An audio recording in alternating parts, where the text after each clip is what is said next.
BookTube, my name is Elizabeth and welcome to the Owlery. Today I'm going to be doing my weekly wrap-up for the second and third weeks of June of 2016. Most of these books I actually read for the Read-A-Rama. The Read-A-Rama ends in a couple of hours. This probably isn't going to go up till tomorrow, so by the time you guys see this it's going to be over. But I read 3 books for the Read-A-Rama, so I'm happy with my reading week, and most of the books I enjoyed, so let's just get started. The first book I read is Ruin and Rising by Leigh Bardugo. This is the final book in the Shadow and Bone trilogy. I was happy with the ending. A lot of the complaints that I heard people say about the finale of this series, I just really didn't get that vibe of it. I was going in expecting something and then it never happened, and so I was very happy about that. But also I'm not really attached to these characters. I wasn't in love with this series. I enjoyed it. It has great writing. I liked the story. I think it wrapped up a little bit conveniently, but I don't love this series, but I enjoyed it enough to read the entire thing. I kind of just wanted to get it done and out of the way so that I can read the spin-off series, which begins with Six of Crows, which I'm really interested in. I like this world, but I wasn't really connected to the characters, so I'm hoping that I like the characters in Six of Crows more than this series, but I was overall happy with the series and happy with the way that it concluded. I believe I gave this a 3.5 out of 5 stars. Next, I read a book called Strange History, and this is actually a non-fiction, and I got this for fun for review from Netgalley, and I enjoyed it for the most part. Basically, this is like a bathroom book that gives little facts about different areas of history that you might not know, weird, strange things, and overall, I enjoyed it. I thought some of the things were really cute. The only complaint that I really did have about this is that it was repetitive. It used the same kind of topics over and over and over again in the history facts that it used, but it wasn't bad for the type of book that it is. It would be a really, really good bathroom book, you know, just something to read or keep you occupied while you spend your time in the bathroom. So I gave this a 3 out of 5 stars. Then the Read-A-Rama started, and the first book that I wanted to read for that was for the challenge to read a book of short stories. So I picked Under My Hat, Tales from the Cauldron, which is edited by Jonathan Strahan, and this is a book of short stories all about witches, and I thought it was going to be all about fantasy, but it was every single story was about witches or sorcerers or wizards in some way, and I was pretty happy with that. Going into this book series, I was worried because, you know, fantasy takes a lot of time to build the world and understand how the magic system works, and, you know, it's really hard to get a full sense of the story when you only have so many pages. So the short stories that I loved, I really, really loved, and the ones that I hated, I really, really hated. There wasn't really any in between. I ended up giving this a 3 out of 5 stars because I was like right down the middle. I liked half of the stories, I really didn't like the other half of the stories. I will tell you some of the stories that I did read, because in my experience with books of short stories, if you don't like one particular short story, you've read some of the pages and you're just not feeling it, skip to the next one, and that's absolutely what I did. I read at least half of each short story before I decided to skip on to the next one if I wasn't enjoying it, and I don't think there's any problem with that. DNFing or skipping short stories or anything like that. There's a lot of, you know, controversy about this in BookTube at the moment, about, you know, DNFing books. Should we DNF books? Can you know, really review a book if you've DNF'd it? And I don't think that there's an issue with that at all. The first story in this collection of short stories is called Stray Magic by Diana Petronfun. I don't know how to say her last name, but this one was so cute. It was about a girl who works in an animal pound, and one of the dogs comes in and he's very, very old, or I think it's a girl. She's very, very old, and she says that she lost her owner, and the main character is like, well, obviously your owner like abandoned you on the side of the road, but this dog is convinced that it lost its owner, and she comes to realize that the dog's owner was a wizard, and it was just a super cute story, and it really gave light into, you know, how animals behave and what they're thinking while they are in a pound, and it was just really, really cute story.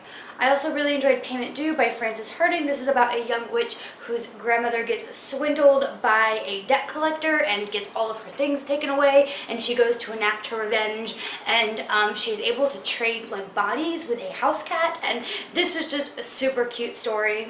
And then probably my favorite of any of the stories was called Education of a Witch by Ellen Clegus. I don't know how to pronounce her name either, but this was about a little girl, probably I'd say like 5 or 6, maybe even younger than that, and her parents, and it was set, had to have been the early 60s because she's going to the movie theater to see Sleeping Beauty, and she falls in love with Maleficent, and her parents are trying to get her to go like, oh, Sleeping Beauty, isn't she pretty, isn't she a princess? And she's all like, well, the treatment of Maleficent was really unfair, and is just enamored with the idea of Maleficent and mad that everyone in the movie treated her poorly, and I just thought that was so cute. I also enjoyed Neil Gaiman's poem that he included into this collection, which I had never seen in a collection of short stories. Having a poem in there was really unique and different, and I really enjoyed it. And Jim Butcher wrote a short story called B is for Bigfoot, and that was pretty cool. It was, I think, one of the only ones that followed an adult wizard in this collection of short stories, because this is geared towards young adult, and that kind of leads me into the other stories, why I didn't like them. Majority of them, I didn't like them because they were, you know, non-young adult writers writing for a young adult audience, and it just didn't connect well. You really have to know how to write a story geared towards a young adult audience, and most of the other stories didn't accomplish that very well. The next book that I picked up was also for the Read-A-Rama, and it was for a book community adaptation, and that is City of Bones by Cassandra Clare, and I didn't hate it, which I was pretty excited about. I think most of the time that I was spent reading this, I was trying to find something wrong with it, and I did find a couple of things, but I think that's my own brain. You know, I've been so out of it for so long that I wasn't going to like this book, that I was just trying to find all the things wrong with it, but I was very surprised that such a big book read so quickly. I was really worried about reading, you know, this, like, I think this is like almost 500 pages. Let me see.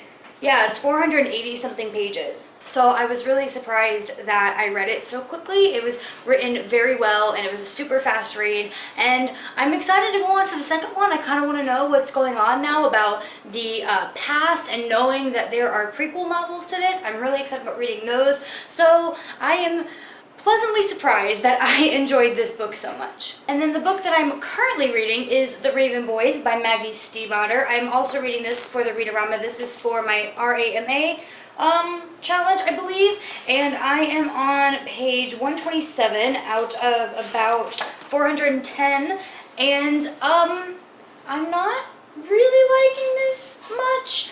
And I know that so many in the booktube community are obsessed with this series because all 4 of them are out now, and the series has concluded, and everyone just loves this. And so I posted on Twitter, and I was like, is it normal for me to be like really confused and hate this book in the beginning? And everyone was like, yes, completely normal, just keep going and you'll like it. So everyone told me to give it like 150 pages, and like I said, I'm at 127 right now. So not really enjoying myself. I don't really want to pick it up, but I'm hoping to just check through it, and I love it as much as everybody else. But right now, I don't know what's going on, and like, maybe you guys can answer in the comments, like Trina, hopefully, because she explains things very well. But so the Raven Boys are looking for this thing called the ley line, and for this like dead Welsh king, or this king that they think is dead or is not supposed to be dead or something like that. But I don't understand their motive behind that. Like, why do they want to find this thing? And I don't really get what the deal is. It's just why. There's no reason behind why they're looking for this. I feel like because of their personalities, they might just be looking for this thing just for the hell of it, just to prove that they can. But I feel like there has to be more than that behind there. So did I miss something? Am I going to find out? Am I supposed to be questioning this at this point in the book? I just feel like there should be some kind of reason behind why the Raven Boys are looking for this Welsh king. And what does the Welsh king have to do with the ley line? I'm just really confused. Alright guys, so that is it for my weekly wrap-up for June weeks 2 and 3. I hope you guys enjoyed it. Let me know what book you have read so far this month that's been your favorite, and I'll see you in my next video. Bye!